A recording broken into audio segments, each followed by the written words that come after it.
لبئی کہا اور تشریف لائے اور ہم ہمارے بھائی اولاد سے بیٹھے ہیں تو انہوں نے کہا خصوصی ان کو بلانا ہے تو اللہ ان کو بھی زندگی بھر جزائے خیر عطا فرمائے اور حضرت بھی جزائے خیر عطا فرمائے. یہ چلتے رہنے دو کیسے تھک جاؤں گا میں اٹھا کے چل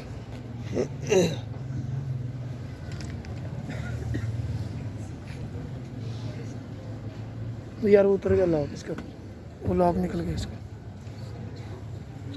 لمبا کر کے لاک لگاؤ لمبا کرو نیچے باہر نکال کے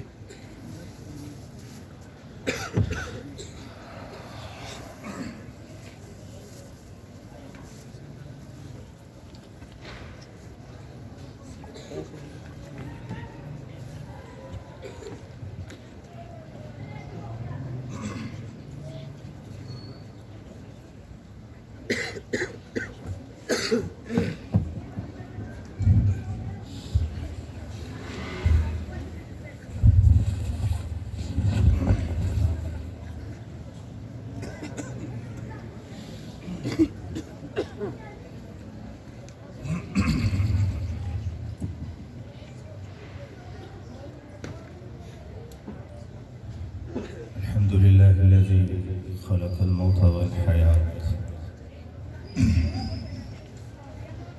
ليبلوكم أيكم أحسن عملا. الصلاة والسلام على محمد المجتبى وعلى من اتبع الهدى. أما بعد قال الله تبارك وتعالى أفمن يعلم أنما أنزل إليك من ربك الحق كمن هو أعمى إنما يتذكر أولو الألباب. صدق الله العظيم. وقال النبي صلى الله عليه وسلم إنما الأعمال بالنيات وإنما لكل امرئ ما نوى. حدیث صحیح او کما قال علیہ السلام. میرے عزیز ساتھیوں، دوستوں، بزرگوں اور قابل احترام بزرگان دین اور علماء، اللہ تعالیٰ نے ہر دور کے اندر ہر زمانے میں انسانیت کی رشد و ہدایت کے لیے انتظام کیا ہے، کیونکہ وہ رب ہے. اس وجہ سے اس نے ہر دور کی انسانیت کے لیے ہدایت کا انتظام کیا ہے، رسولوں کی شکل میں، انبیاء کی شکل میں، پیغمبروں کی شکل میں، اور ان کے ساتھ بھیجی جانے والی کتابوں کی شکل میں، صحائف کی شکل میں. انبیاء آتے تھے، ساتھ اپنے کتابیں لاتے تھے، آسمانی کتابیں ہوتی تھیں، اس میں انسانیت کی رہنمائی کے لیے تعلیمات ہوتی تھیں. جو ان کی باتوں پہ چلتا تھا اللہ انہیں کامیاب کر دیتا تھا، جو ان کی بات کو پس پشت ڈالتا تھا اللہ ان کو نیست و نابود کر دیا کرتا تھا. ایک بات تمام انبیاء کے ساتھ، تمام رسولوں کے ساتھ، تمام پیغمبروں کے ساتھ خاص تھی. وہ کیا تھی؟ کہ ہر نبی جو اللہ کی طرف سے بھیجا ہوا ہوتا تھا اس کے ساتھ معجزہ ہوا کرتا تھا. معجزہ کسے کہتے ہیں؟ علماء تشریف فرما ہے اس کے لفظی معنی عاجز کر دینے والا، ایسا کام کوئی نہ کر سکے، اسے کیا کہتے ہیں؟ معجزہ.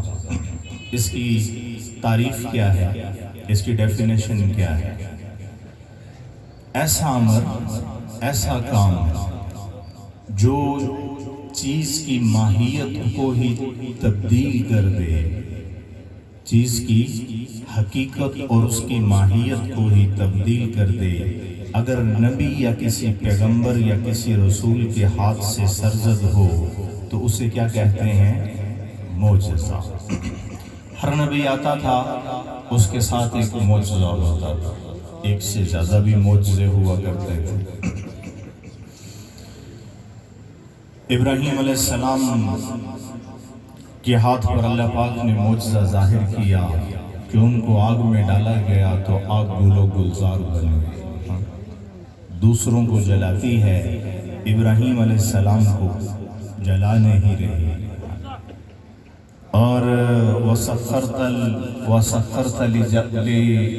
لِدَاوُودَ الْجِبَالَ، داؤد علیہ السلام کے لیے اللہ تعالیٰ نے پہاڑوں کو مسخر کیا ہوا، وہ لوہے کو، پہاڑوں کو، پتھروں کو ہاتھ ڈالتے تھے تو وہ موم کی طرح پگھل جایا کرتے تھے، موم کی جگہ طرح مڑ جایا کرتے تھے، یہ ان کا معجزہ تھا۔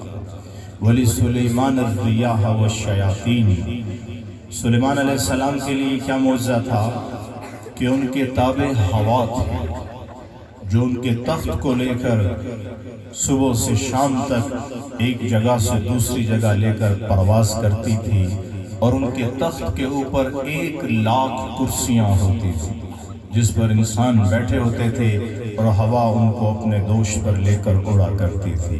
یہ ان کے سامنے ہاتھ کا معجزہ تھا، اور شیاطین، جنات ان کا کہنا مانتے تھے۔ وَلِعِيسَىٰ وَأَحْيَيْتَ لِعِيسَىٰ مَوْتًا، عیسیٰ علیہ السلام کا کیا معجزہ تھا کہ وہ مردے کو کہتے تھے قم بِإِذْنِ اللَّهِ، اللہ کے حکم سے کھڑا ہو جا، تو وہ زندہ ہو جایا کرتا تھا۔ اور اگر کوئی کوڑی ہو جس کا جسم بیماری کی وجہ سے گل چکا ہو، اس پر ہاتھ پھیرتے تھے تو اللہ کے حکم سے وہ چنگا بھلا ہو جایا کرتا تھا۔ مادرزاد اندھا، عیسیٰ علیہ السلام اس کی آنکھوں پہ ہاتھ پھیرتے وہ بینا ہو جایا کرتا تھا۔ یہ عیسیٰ علیہ السلام کے معجزات تھے۔ جو بھی نبی آیا معجزہ ساتھ لایا۔ معجزہ نبی کے ہاتھ پر سرزد کیوں ہوتا ہے؟ اس لیے کہ انسانیت کو پتہ چلے کہ یہ جو ہمیں ہدایت کا رستہ دکھا رہا ہے، یہ جو ہمیں جنت کی باتیں بتا رہا ہے، یہ جو ہمیں رب کا تعارف کروا رہا ہے، یہ واقعی ہی میں اللہ کی طرف سے بھیجا ہوا اللہ کا بندہ ہے۔ اس لیے معجزہ انبیاء کی ہاتھ پر ظاہر ہوا کرتا تھا۔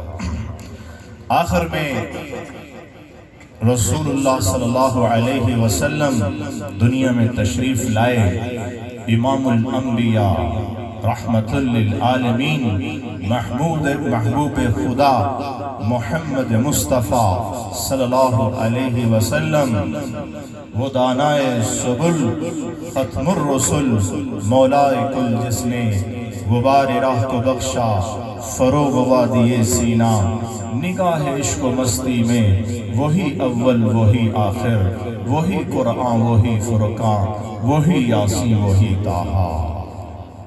قوت عشق سے ہر پست کو بالا کر دے، دہر میں اسم محمد سے اجالا کر دے، کی محمد سے وفا، تو نے تو ہم تیرے ہیں، یہ جہاں چیز ہے کیا، لوح و قلم تیرے ہیں۔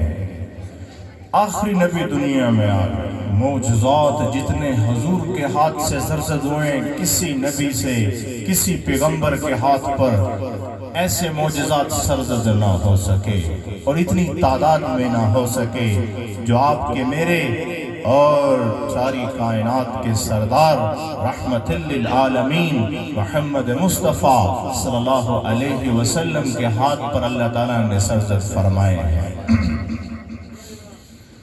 کافر اکٹھے ہو کر حضور کے پاس آ گئے، کہنے لگے یا محمد صلی اللہ علیہ وسلم، رات کا وقت تھا، جیسے آج رات ہے اس طرح رات کا وقت تھا، اور چاند 14ویں کا چمک رہا تھا، آسمان پر 14ویں کا چاند اپنی پوری آب و تاب کے ساتھ چمک رہا تھا۔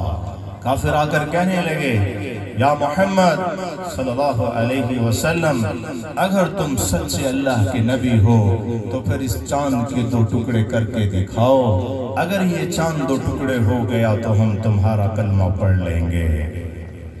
تو رسول پاک صلی اللہ علیہ وسلم نے ارشاد فرمایا گواہ رہنا اگر چاند 2 ٹکڑے ہو گیا تو تم کلمہ پڑھو گے؟ انہوں نے کہا جی ہم ضرور کلمہ پڑھیں گے۔ میرے نبی نے ہاتھ کی انگلی سے چاند کی طرف اشارہ کیا۔ تاریخ دان کہتا ہے، سیرت نگار کہتا ہے کہ راوی کہتا ہے ہم نے اپنی آنکھوں سے دیکھا چاند 2 ٹکڑوں میں تقسیم ہو گیا اور اس جگہ نہیں کھڑا رہا، ایک ٹکڑا اس کا چلتے چلتے جبلے قینقاع کے اوپر آ کر کھڑا ہو گیا، دوسرا اپنی جگہ سے چلا چلتے چلتے ایک اور پہاڑ کے اوپر آ کر لہرانے لگا۔ کافر حیرت کے اندر غرق ہو گئے کہ یہ کیا معجزہ ہو گیا ہے، آسمان کا چاند 2 ٹکڑے ہو چکا ہے، اپنی آنکھیں ہی نہیں جھپک رہے اور پانی نکل رہے آنکھوں سے، اس کو پہنچ رہے ہیں، آنکھیں نہیں جھپک رہے اور نبی کا معجزہ دیکھ رہے ہیں۔ پھر میرے نبی نے اشارہ کیا، چاند دوبارہ آپس میں آ کے مل گیا۔ یہ میرے نبی کا معجزہ تھا۔ قاضی عیاض نے واقعہ لکھا ہے اپنی شفا کے اندر رحمت اللہ علیہ، وہ کہتے ہیں کہ خیبر کی جنگ جب ختم ہوئی تو حضور پاک صلی اللہ علیہ وسلم نے عصر کی نماز پڑھائی اور سب صحابہ سے کہا کہ سارے آرام کرو اور کچھ دیر کے بعد یہاں سے کوچ کریں گے۔ تو علی رضی اللہ تعالیٰ عنہ نماز سے رہ گئے، علی رضی اللہ تعالیٰ عنہ وہ نماز سے رہ گئے، اس بات کا حضور کو علم نہیں تھا۔ آپ صلی اللہ علیہ وسلم نے حضرت علی کی گود میں سر رکھ کر آرام کرنا شروع کر دیا۔ اب علی کو پتہ ہے میں نے نماز نہیں پڑھی، نماز میں نے نہیں پڑھی، حضور کو اس کا علم نہیں ہے، اللہ جانتا ہے یا علی رضی اللہ تعالیٰ کو پتہ ہے کہ عصر کی نماز میں نے نہیں پڑھی۔ وقت گزر رہا تھا، سورج مغرب کے افق کے قریب ہوتا جا رہا تھا، عصر کا وقت بیتتا جا رہا تھا، مغرب کا وقت داخل ہونا چاہتا تھا۔ علی کے دل میں کشمکش ہے کہ کیا کروں، حضور کو بیدار کروں، حضور کے آرام کے اندر خلل اندازی کروں یا نماز کا وقت جانے دوں۔ نماز کا وقت چلا گیا، حضور کو نماز کا وقت چلا جائے گا، اگر میں نے حضور کو بیدار کر دیا حضور کے آرام میں خلل آ جائے گا، کیا کروں؟ دل کے اندر کشمکش ہے، دل کے اندر خیالات کا جکڑ ہے، کیا کروں؟ حضور کو بیدار کروں، نماز چھوڑوں؟ فیصلہ نہیں ہو پا رہا۔ پھر دل نے فیصلہ کیا، نماز جاتی ہے چلی جائے، حضور کے آرام میں میں خلل پیدا نہیں کروں گا۔ سورج ڈوب گیا، عصر کا وقت بیت گیا، علی کی نماز قضا ہو گئی۔ قاضی شفا کے اندر قاضی عیاض لکھتے ہیں حضور مغرب جب داخل ہو گئی، سورج غروب ہو گیا، حضور بیدار ہو گئے۔ حضور پاک صلی اللہ علیہ وسلم نے مغرب کی نماز پڑھانے کے لیے جب کھڑے ہوئے تو علی رضی اللہ تعالیٰ کو یا رسول اللہ صلی اللہ علیہ وسلم آپ کے آرام کی خاطر میں عصر کی نماز قضا کر چکا ہوں۔ آپ صلی اللہ علیہ وسلم نے فرمایا اچھا تم نے عصر کی نماز نہیں پڑھی تھی؟ کہا جی میں نے عصر کی نماز نہیں پڑھی۔ رسول پاک صلی اللہ علیہ وسلم نے آسمان کی طرف ہاتھ اٹھائے، کہا آسمان زمین کے رب، اگر اس فعل کے اندر، اس امر کے اندر علی تیرے نبی کی اطاعت میں تھا، علی تیرے نبی کی اطاعت میں تھا تو تجھے قسم ہے میری، تو سورج کو واپس لوٹا دے، سورج کو واپس لوٹا دے۔ زمین آسمان کی آنکھ نے دیکھا کہ وہ ڈوبا ہوا سورج مشرق مغرب کے افق سے دوبارہ طلوع ہوا، عصر کا وقت داخل ہوا، علی نے اللہ کے حضور عصر کا سجدہ کیا اور پھر سورج غروب ہوا۔ یہ میرے نبی کا معجزہ تھا، میرے نبی کا معجزہ تھا۔ سورج جس کی اشاروں پر واپس لوٹائے، چاند جس کے اشاروں سے دو ٹکڑے ہو جائے، جس کی انگلیوں کے درمیان سے پانی کے چشمے پھوٹ نکلیں، شجر و حجر جس کو سلام کریں، وہ پاک نبی ہمارا نبی ہے، وہ پاک پیغمبر، وہ پاک رسول ہمارا رسول ہے۔ یہ میرے نبی کے معجزات ہیں۔ ایک بدو آیا رسول پاک صلی اللہ علیہ وسلم کی خدمت میں، اس کے ہاتھ میں ایک مردہ گو تھی۔ سارے لوگ جیسے یہاں پر جمع ہیں، اس وقت بھی صحابہ سارے موجود تھے حضور کی مجلس میں۔ اس نے مردہ گو جو اس نے جنگل میں شکار کی تھی لا کر حضور پاک صلی اللہ علیہ وسلم کے سامنے اٹھا کر ماری۔ اس نے کہا یا محمد صلی اللہ علیہ وسلم، اگر یہ مردہ گو کہے کہ تم اللہ کے نبی ہو، تم اللہ کے رسول ہو، تو پھر میں تم پر ایمان لاؤں گا۔ تو نبی پاک صلی اللہ علیہ وسلم نے اس مردہ گو کی طرف اشارہ کیا ہاتھ کی انگلی سے اور کہا یا ضب، اے گو۔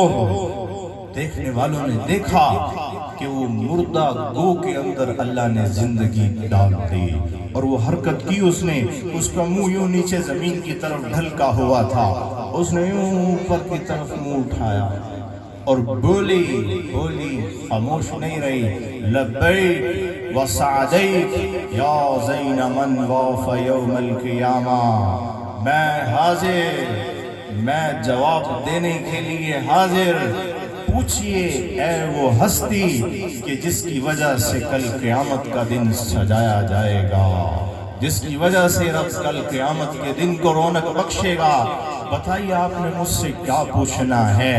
اللہ کے نبی نے ارشاد فرمایا من لمن تعبد، تو کس کی عبادت کرتا ہے؟ اس نے کہا من فی السماء عرشہ وفی الارض سلطانہ وفی الجنت رحمہ وفی الارض سلطانہ وفی البحر سبیلہ وفی الجنت رحمتہ وفی النار عقابہ۔ میں اس رب کا نام لیتا ہوں، میں اس رب کے سامنے جھکتا ہوں، میں اس رب کی تسبیح پڑھتا ہوں جس کا عرش آسمانوں میں ہے اور جس کی سلطنت وہ زمینوں پر ہے اور جس کے رستے وہ سمندر کی لہروں پر ہیں اور جس کی رحمت جنت کے اندر ہے اور جس کا غضب جہنم کی بھڑکتی آگ میں ہے۔ اللہ کے نبی نے ارشاد فرمایا من انا، بتا اس بدو کو اور اس بدو کے ذریعے سے قیامت تک کے آنے والی انسانیت کو کہ میں کون ہوں، میں کون ہوں۔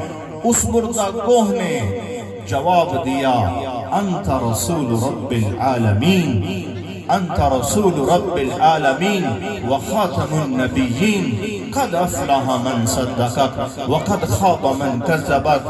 آپ تو تمام نبیوں کے سردار نبی ہیں اور آپ خاتم الانبیاء ہیں، آپ آخری اللہ کے نبی ہیں، آخری اللہ کے پیغمبر ہیں، آخری اللہ کے رسول ہیں۔ آپ کے بعد کوئی نبی نہیں، آپ کے بعد کوئی رسول نہیں، آپ اللہ کے آخری نبی ہیں۔ جس نے آپ کی تصدیق کی وہ کامیاب ہو گیا اور جس نے آپ کو جھٹلایا وہ ناکام اور ذلیل ہو گیا۔ میرے نبی کا معجزہ تھا کہ میرے نبی کے اشاروں پر مردہ جانور بھی گواہیاں، رسالت کی گواہیاں دیتے تھے اور کنکریوں نے بھی میرے نبی کا کلمہ پڑھا ہے میرے نبی کے اشارے پر۔ تو میرے بھائیو دوستو، جو نبی آیا ساتھ معجزے لے کر آیا، حضور تشریف لائے، معجزات کے ساتھ تشریف لائے۔ میرا ایک سوال ہے پورے مجمع سے میرا ایک سوال ہے۔ ابھی تک جو میں نے تمہیدی گفتگو کی ہے، اگر غور سے سنیے تو اس سوال کا جواب آپ دیں، وہ یہ کہ آپ نے کوئی معجزہ اپنی آنکھ سے دیکھا؟ کوئی دیکھا معجزہ؟ ابراہیم کے لیے آگ گل و گلزار بن گئی، آپ نے دیکھا؟ نہیں دیکھا۔ موسیٰ علیہ السلام کا عصا وہ اژدہا بن گیا، آپ نے دیکھا؟ نہیں دیکھا۔ لیکن آپ کا ایمان ہے کیونکہ آپ مسلمان ہیں، اور جو کتاب میں آ گیا، جو قرآن میں آ گیا، جو حدیث میں آ گیا، اس پر ایمان لانا آپ کا عقیدہ ہے، آپ کا ایمان ہے۔ تو آپ نے نہیں دیکھا کہ موسیٰ کا عصا اژدہے میں تبدیل ہوا، آپ نے نہیں دیکھا کہ ابراہیم کی آگ اس کے لیے گل و گلزار بنی، آپ نے نہیں دیکھا کہ عیسیٰ مردوں کو زندہ کیا کرتے تھے، آپ نے نہیں دیکھا کہ صالح علیہ السلام کے اشارے پر اور ان کی دعا پر پہاڑ سے اونٹنی نکلی اور اس نے بچہ جنا، آپ نے یہ معجزہ بھی نہیں دیکھا کہ آسمان کا چاند دو ٹکڑے ہوا، آپ نے حضور کو شجر و حجر سلام کرتے تھے، آپ نے نہیں سنا، آپ نے نہیں دیکھا کہ سورج واپس مغرب کے افق سے واپس لوٹا تھا، حضرت علی نے نماز ادا کی تھی، آپ نے نہیں دیکھا حضور کی انگلیوں کے درمیان سے پانیوں کے چشمے نکلے تھے، آپ نے نہیں دیکھا کہ مردہ جانوروں نے حضور کی رسالت کی گواہیاں دیں، درختوں نے حضور کی رسالت کی گواہیاں دیں، آپ نے نہیں دیکھا کوئی معجزہ نہیں دیکھا، لیکن سارے معجزے حق ہیں، سارے معجزے سچے ہیں، سارے معجزے وقوع پذیر ہوئے ہیں، سب معجزے ظاہر ہوئے، اپنے اپنے وقت پر ختم ہو گئے، آپ نے ان میں سے کوئی معجزہ نہیں دیکھا، لیکن نبوت کو ختم ہوئے 1400 سال بیت چکے ہیں، کتنے سال؟ 1400 سال سے زیادہ عرصہ بیت چکا ہے، سب معجزے ختم ہو گئے، سب معجزے، آپ نے ایک معجزہ بھی نہیں دیکھا، لیکن میں آپ کو ایک بات بتانے لگا ہوں، ایک معجزہ آج بھی باقی ہے، ایک معجزہ آج بھی باقی ہے، چاند کو دو ٹکڑے ہونے والا معجزہ تو نہیں نہ دیکھا، سورج واپس لوٹا معجزہ نہیں دیکھا، ایک معجزہ باقی ہے، سارے معجزے ختم ہو چکے ہیں، نبی ختم ہوئے، معجزے ساتھ ختم ہو گئے، لیکن ایک معجزہ باقی ہے، ایک معجزہ باقی ہے، ایک معجزہ باقی رہے گا، بتاؤ وہ کون سا معجزہ ہے؟ سبحان اللہ، سبحان اللہ، قرآن باقی ہے، اِنَّا نَحْنُ نَزَّلْنَا الذِّكْرَ وَإِنَّا لَهُ لَحَافِظُونَ، ہم نے اس قرآن کو اتارا ہے، ہم ہی اس قرآن کے محافظ ہیں، جاؤ پوری دنیا کے کالے کافروں سے، جاؤ پوری دنیا کے قرآن دشمنوں سے، جاؤ پوری دنیا کے اسلام دشمنوں سے، جاؤ پوری دنیا کے کالے کافروں، فرعونوں، نمرودوں کو جا کر چیلنج کر دو، آئے کوئی میرے رب کے قرآن کو مٹا کے دکھا دے، کوئی اس جیسا کلام لا کے دکھا دے، لن تجد لسنت اللہ تبدیلا ولن تجد لسنت اللہ تحویلا، لا مبدل لکلماتی، نہ کوئی رب کا یہ معجزہ بدل سکتا ہے، نہ کوئی یہ رب کا معجزہ تبدیل کر سکتا ہے، نہ کوئی اس جیسا کلام لا سکتا ہے، یہ چیلنج ہے، اور یہ قرآن اس وقت تک رہے گا جب تک میرا رب چاہے گا، جب تک میرا رب چاہے گا۔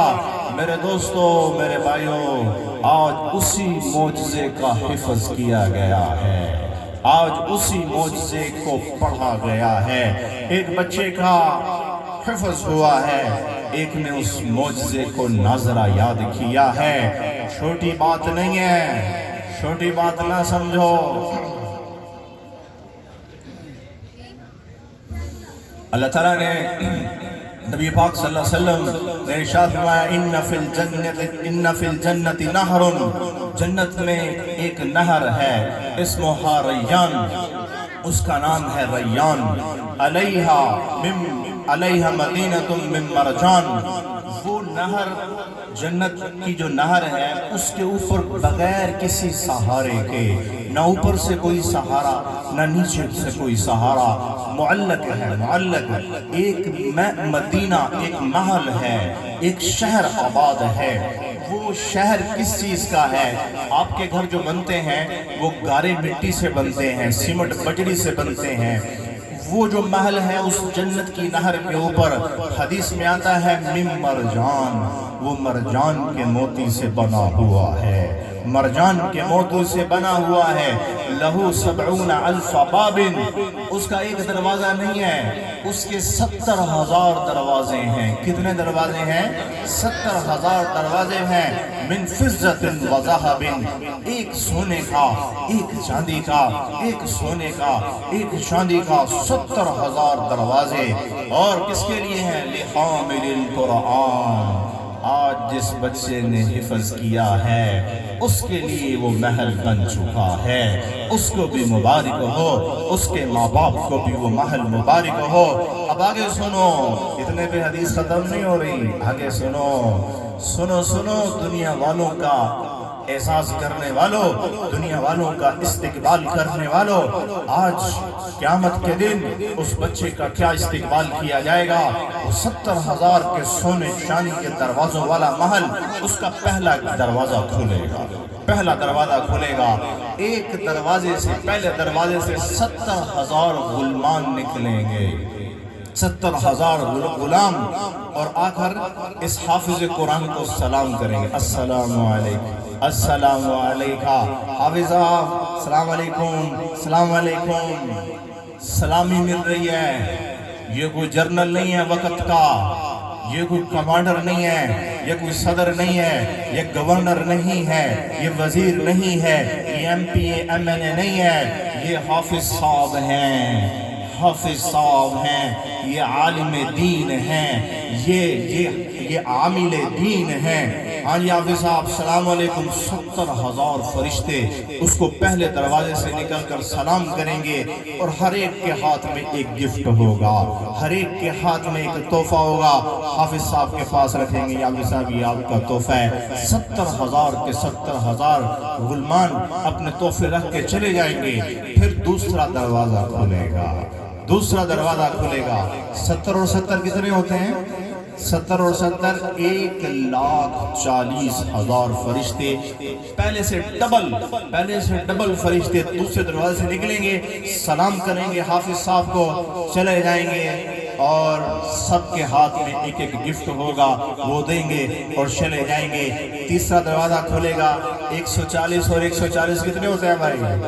2,80,000، 2,80,000۔ تیسرے دروازے سے فرشتے نکلیں گے، سلام کریں گے، گفٹ دیں گے، چلے جائیں گے۔ چوتھے دروازے سے 280 اور 280 کتنا ہوتا ہے؟ 5,60,000 فرشتے تیسرے دروازے سے، چوتھے دروازے سے نکلیں گے، اس کو سلام کریں گے، اس کے سامنے گفٹ رکھیں گے، چلے جائیں گے۔ ہر دروازے سے پچھلے سے دگنے، جب 70,000واں دروازہ کھلے گا تو 4 ارب 90 کروڑ فرشتہ نکلے گا، حافظ صاحب کو سلام کرے گا اور اس کی خدمت میں گفٹ پیش کرے گا اور چلا جائے گا۔ تم کیا اعزاز دو گے حافظوں کو؟ تم کیا اعزاز دو گے اللہ والوں کو؟ تم کیا احترام کرو گے علماء کا؟ جو میرا رب اعزاز کرے گا، جو میرا رب عزت دے گا ان حافظ قرآن لوگوں کو، ان رب کے قرآن کی تلاوت کرنے والوں کو، رب کے قرآن کے سیکھنے سکھانے والوں کو، اس کے علم کو عام کرنے والوں کو، جو میرا رب اعزاز دے گا، بھلا تو کہاں وہ عزت دے سکتا ہے؟ جو مرضی کر لے، اتنا بڑا اعزاز تو کسی کا نہیں ہوتا، پاکستان کے صدر کا اتنا اعزاز نہیں ہوتا جو کل قیامت کے دن جنت میں اس حافظ قرآن کا ہوگا۔ حافظ قرآن کے ماں باپ کو بلایا جائے گا، ان کو جوڑا پہنایا جائے گا۔ کتنا بڑا کیسا جوڑا ہوگا وہ کہ اگر وہ ایک جوڑا، 2 جوڑے پہنائے جائیں، ایک جوڑا اگر زمین آسمان اور جو کچھ اس کے اندر ہے سب کچھ بیچ ڈالو، سب کچھ، تو اس کی قیمت ادا نہیں کر سکتا ایک جوڑے کی۔ 2 جوڑے اس کے والدین کے زیب تن کیے جائیں گے، اور اس کے سر کے اوپر، اس کے والدین کے سر پر تاج رکھا جائے گا، تاج رکھا جائے گا۔ اس تاج کے اندر موتی مرصع ہوں گے، یہ آپ کے دنیا والے موتی نہیں، جنت کے نیر اور پاک شفاف موتی اس کے اندر مرصع ہوں گے۔ ایک موتی اگر زمین آسمان میں لے آؤ تو سورج کی روشنی ماند پڑ جائے۔ یہ تاج پہنایا جائے گا، اور حافظ صاحب سے کہے گا پڑھ گئی حافظ رب کا قرآن پر، وہ پڑھے گا الف لام میم ذالک الکتاب لا ریب فیہ ہدل للمتقین، وہ رب کے قرآن کی آیات پڑھتا جائے گا، اس کے اور اس کے ماں باپ کے درجے بڑھتے چلے جائیں گے اور جنت کے درجوں میں ترقی ہوتی چلی جائے گی۔ جب وہ والناس پہ پہنچے گا 6600 سے زائد آیات ہیں قرآن کی، جہاں آخری آیت ہوگی جنت کا سب سے بڑا درجہ اس کو اور اس کے والدین کو رب عطا کر دے گا۔ تو کوئی چھوٹی بات ہے، اور تم کو چھوٹی محفل میں اکٹھے ہوئے ہو، یہ کوئی فارغ لوگوں کا کام ہے؟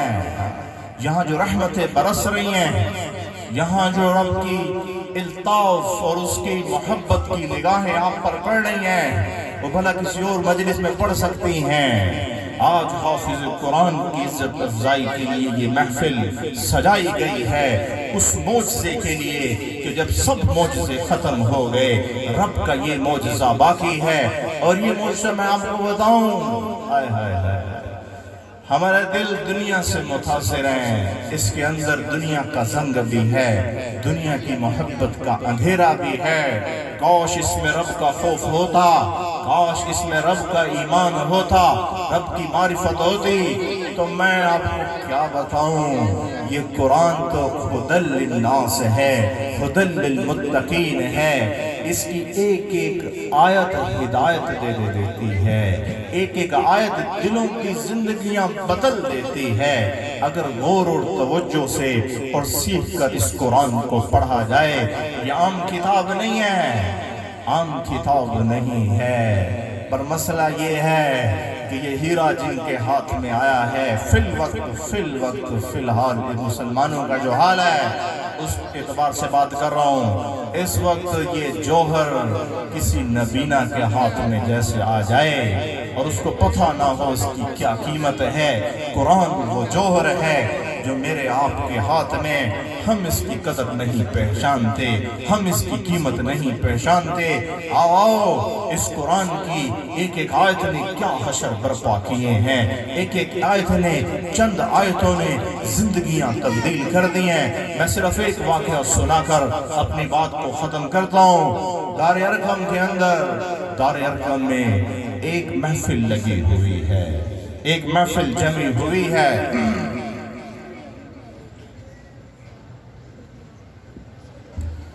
مشورہ کیا ہو رہا ہے؟ مشورہ یہ ہو رہا ہے، کون ہے جو محمد رسول اللہ صلی اللہ علیہ وسلم ان کو نعوذ باللہ قتل کر دے، شہید کر دے، اس چیز کا مشورہ ہو رہا ہے۔ سب کفار جمع ہیں، لیکن کسی کی ہمت نہیں ہو رہی کہ اپنا ہاتھ کھڑا کرے، کسی کی ہمت نہیں ہو رہی کہ اپنے آپ کو پیش کرے۔ کون بنو عبد المطلب سے ٹکر لے، کون بنو عباس سے ٹکر لے، بڑے جتھے والے ہیں، بڑی قوت والے ہیں، حضور کا خاندان بڑی پاور والا خاندان تھا، کسی کی ہمت نہیں پڑ رہی۔ پوچھا جا رہا ہے کون تیار ہے، کون تیار ہے، کون تیار ہے؟ ایک آواز بلند ہوتی ہے، جب کوئی ہاتھ نہیں کھڑا کر رہا، جب کوئی آگے بڑھ کر اپنا نام پیش نہیں کر رہا، تو ایک آواز بلند ہوتی ہے جو مجمع کے سکوت کو توڑتی ہے، میں ہوں جو یہ کام کروں گا، میں ہوں حضور کو نعوذ باللہ من ذالک شہید کر دوں گا۔ لوگ پیچھے مڑ کر دیکھتے ہیں تو ایک 6 فٹ کا پہلوان کھڑا ہوتا ہے، ہاتھ میں ننگی تلوار کو لہراتا ہوا۔ لوگ جب دیکھتے ہیں تو وہ عمر ابن خطاب ہوتا ہے، عمر ابن خطاب، میں وہ یہ کام کروں گا۔ سب کہتے ہیں ہاں ہاں تو ہی یہ کر سکتا ہے، تجھ میں ہی یہ ہمت ہے۔ حضرت عمر اس وقت مسلمان نہیں ہوئے تھے، مسلمان نہیں ہوئے تھے، تلوار کو لہراتے ہوئے دار الندوہ سے نکلے دار ارقم کی طرف، جہاں حضور صحابہ موجود تھے۔ رستے میں ایک صحابی ملے جن کا نام سعد تھا۔ انہوں نے پوچھا عمر بڑا غصے میں لگ رہا ہے، بڑے تیور چڑھے ہوئے ہیں، بڑا چہرے کا رنگ سرخ ہوا ہے، کیا بات ہے، کیا ارادہ ہے؟ انہوں نے کہا آج تمہارے نبی کو میں نعوذ باللہ شہید کر دوں گا، نہ وہ رہیں گے، نہ ان کی تعلیمات کا نور رہے گا، نہ مکے کے اندر جھگڑے ہوں گے، نہ کوئی پریشان ہوگا۔ آج میں محمد مصطفیٰ صلی اللہ علیہ وسلم ان کو اور ان کے دین کو مٹا دوں گا، نعوذ باللہ من ذالک۔ تو ساتھ مسکرائے کہو بھولے عمر تو کیا محبوب خدا کا بال بھی ٹیڑھا کرے گا؟ جا کے پہلے اپنے گھر کا حال تو پوچھ، تیری بہن بھی مسلمان ہو گئی ہے، تیرا بھائی بہنوئی بھی مسلمان ہو چکا ہے، جس نبی کے دین کے نور کو بجھانے کے لیے تو جا رہا ہے، جس قرآن کی تعلیمات کے نور کو تو بجھانے کے لیے جا رہا ہے، جا کے دیکھ تیرا اپنا تاریک گھر، وہ کفر کی نگری، وہ قرآن کے نور سے منور ہو چکی ہے۔ عمر کو پتہ چلا، عمر اور زیادہ پریشان ہو گیا، عمر اور زیادہ برہم ہو گیا۔ عمر نے دارالارقم ارکم کی بجائے اپنے گھر کا رخ کیا اور کان ایسے جو لگائے تو اندر مصعب بن عمیر رضی اللہ تعالیٰ عنہ، حضرت فاطمہ بنت خطاب اور سعید بن زید رضی اللہ تعالیٰ عنہ کو رب کا قرآن پڑھا رہے تھے، رب کے قرآن کی تعلیم دے رہے تھے۔ تو یہ باہر سے سن چکے تھے، ایک دھکا دیا، دروازہ کیواڑ ٹوٹ گیا، عمر اندر داخل ہوئے، بہنوئی بھی گھبرا گئے۔ وہ جو قاضی صاحب تھے وہ تو چھپ گئے ڈر کے مارے کہ عمر بڑے جریر تھے، بڑے غصے والے تھے، جس کو بھی دیکھتے مسلمان کو اس کو مارا کرتے تھے۔